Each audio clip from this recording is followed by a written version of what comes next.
Well, many of us think that Sarah is long ago and far away, but I'm going to tell you a story from my life. It is about a relationship. It does not include a harem.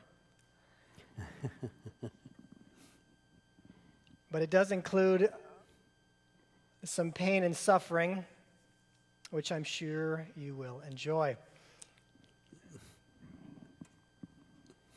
I got out of my neurosurgical training, and everyone said, David, it's time to settle down. And for a neurosurgeon, I imagine also for a psychologist, it may be similar. It's time, that means, to a neurosurgeon, get married and buy an expensive sports car. Not necessarily in that order, although we do seem to use the same criteria for both. I chose to forego the sports car, and I decided that I would look to getting married. And I had a friend, and he said, I've got a cousin named Suzie, and she lives in Seattle, and she's cute. You need to meet her. I said, well, I had some consulting to do in Seattle, and so I went up there. And I had a blind date with Suzie, and she was cute. She was athletic, and she had a great family. Her father was a minister, a man of God. He'd written a book, was relatively famous, and I thought, wow, this is an amazing woman. So I came back to San Diego. I flew back a few times, but I was noticing about the fourth time that when I got to Seattle, and she was there to pick me up in the airport, vanilla. Didn't have any feelings. It was just no chemistry was there. I wanted there to be because I wanted to be married. It was time for me to get married, time to settle down, but I just didn't have any feelings. Well, this bothered me a bit, but we were convinced that, God had put us together. So I decided to go and ask a married friend of mine. When you're single, you believe that married people know a lot.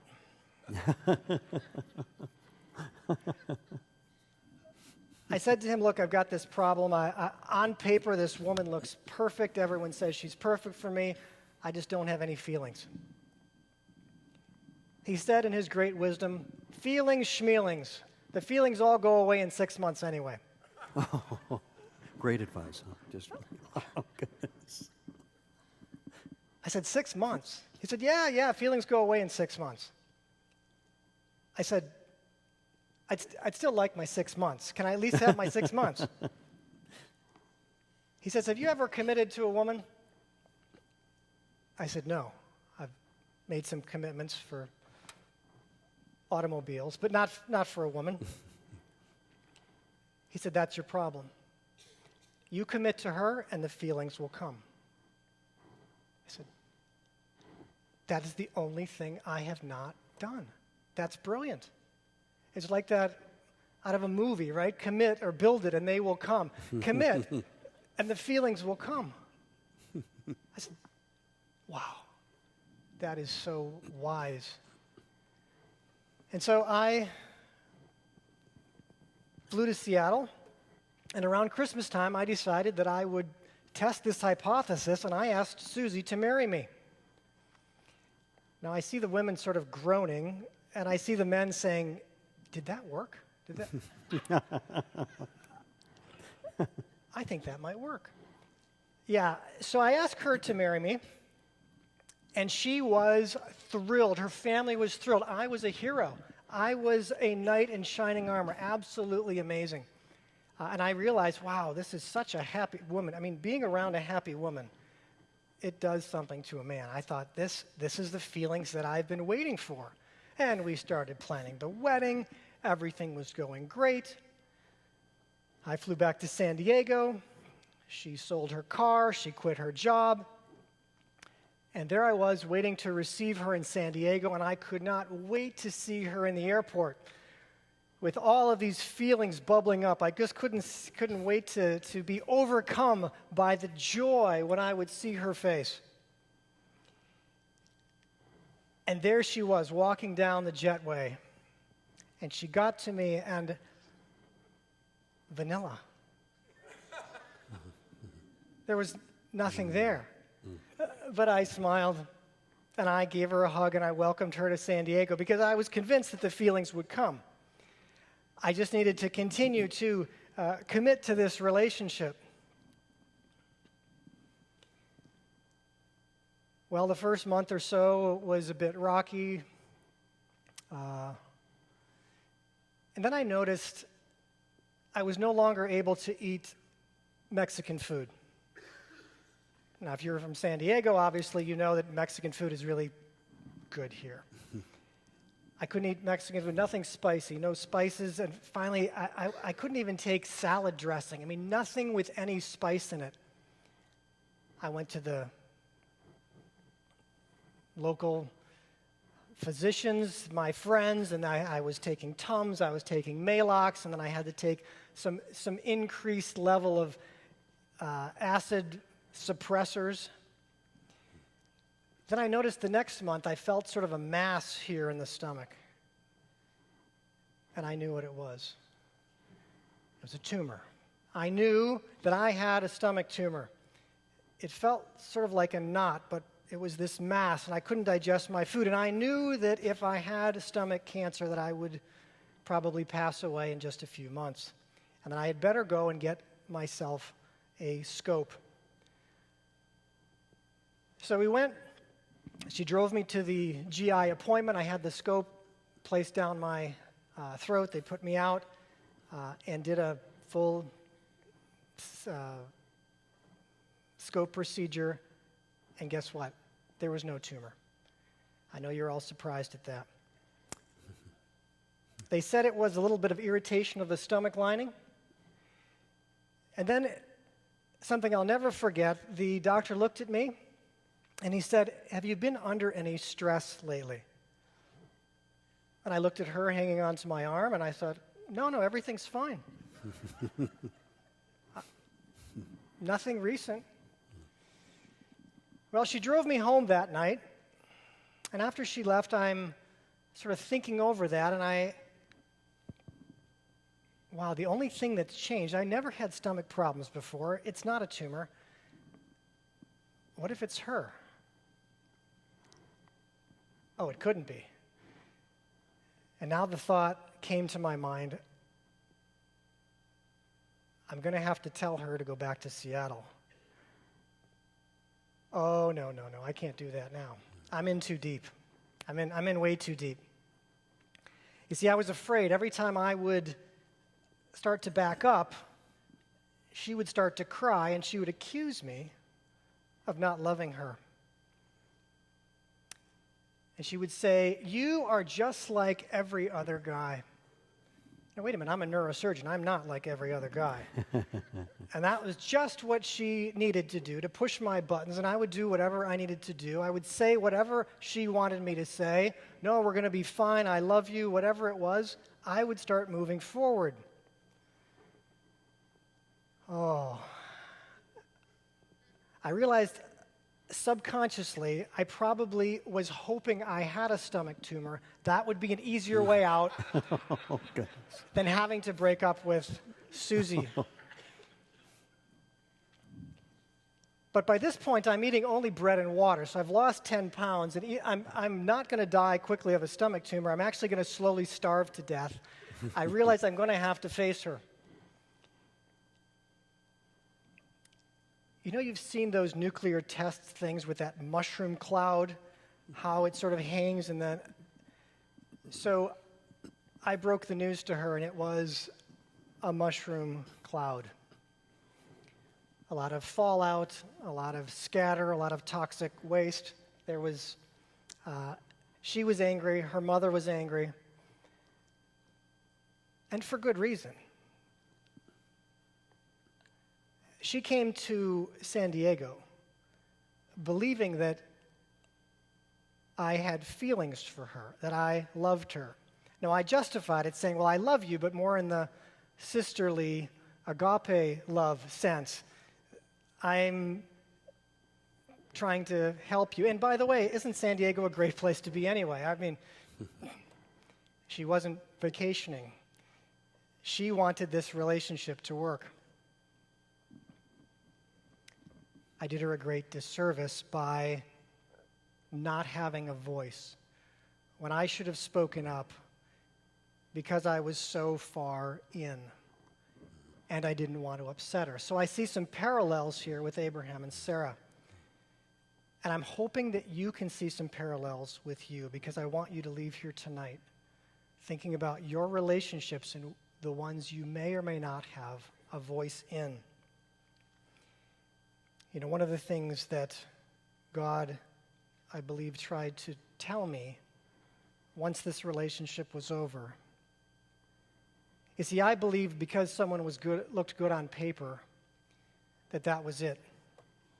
And that basically that was as good as it gets, and that's as good as God can do. And he said to me, David, don't sell me short. I am a good father. And many years later, I have a wonderful wife, Naomi, and I'm happy that I waited and I didn't marry Suzie from Seattle.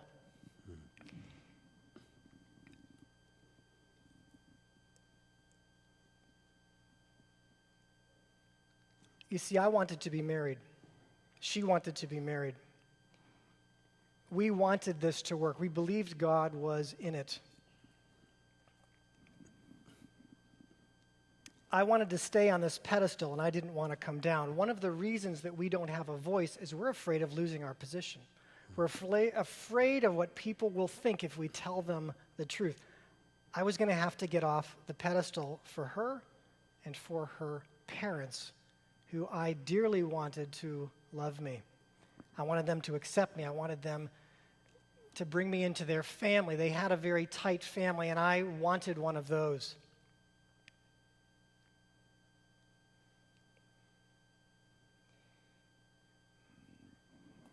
You know, I had some shame of not fulfilling my role of being a fiancé and really loving Suzie.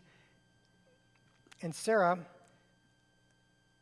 had also shame in not fulfilling her role of bearing children. Shame will silence your voice.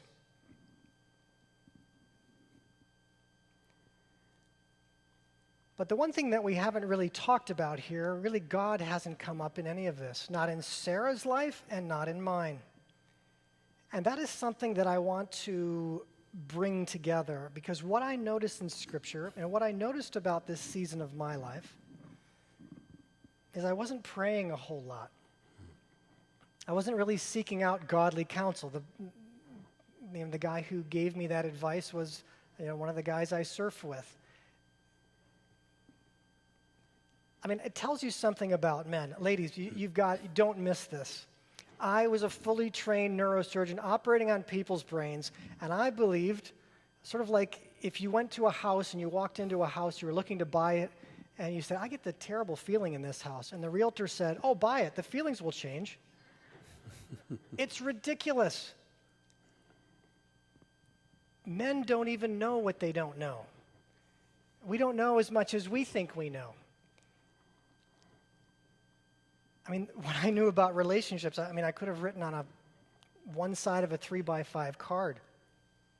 I wasn't praying, which is easy. When there is emotion, you tend not to pray. You tend to just let it flow. When you don't have a voice in your relationship, does God have a voice in your life? Does God have a voice in your life?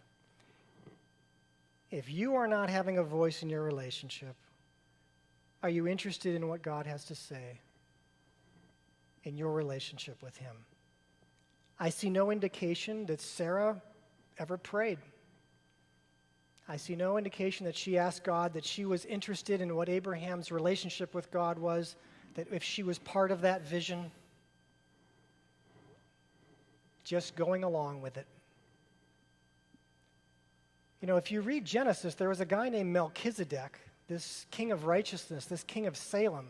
It calls him the priest of the God Most High. El Elyon, the priest of God Most High. This was an amazing man who Abraham actually was paying tithe to. So he was in the area somewhere, and neither of them seemed to be looking for him or looking for any help whatsoever for their relationship. It's embarrassing sometimes if you need help in your relationship or you want to have a child and you've not been able to conceive, to go to someone for prayer. It is humbling. I don't see any indication that Sarah was moving toward God. She didn't have a voice, but let me tell you something I believe is absolutely essential. Don't miss this. Abraham needed Sarah's voice. He was about to do something that was going to destroy his family. He was going to actually look like a fool. He got himself kicked out of a country that he went to because there was a famine.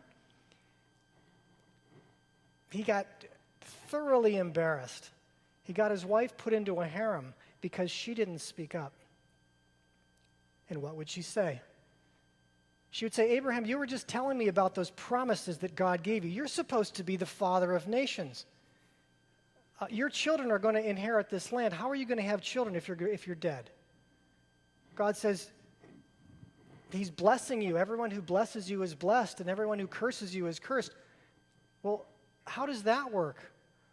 Where is your faith, husband? You know, as men, we need that from our wives. I need that from my wife. I need her to tell me, David, where is your faith? You're acting in fear right now. And the promises of God you have. You don't need to act that way. You're better than this. And we need women in our lives to call us up into our destiny, to tell us who we really are, because we feel responsible, especially during the famines of life, for the finances, for security, for safety. And we come up with brilliant strategies like send our wife into a harem so everything's fine. That's the best we can do because we get myopic. We just go with what we can see, and we need you, women, to help us, to tell us who we are, to call us up into our destiny.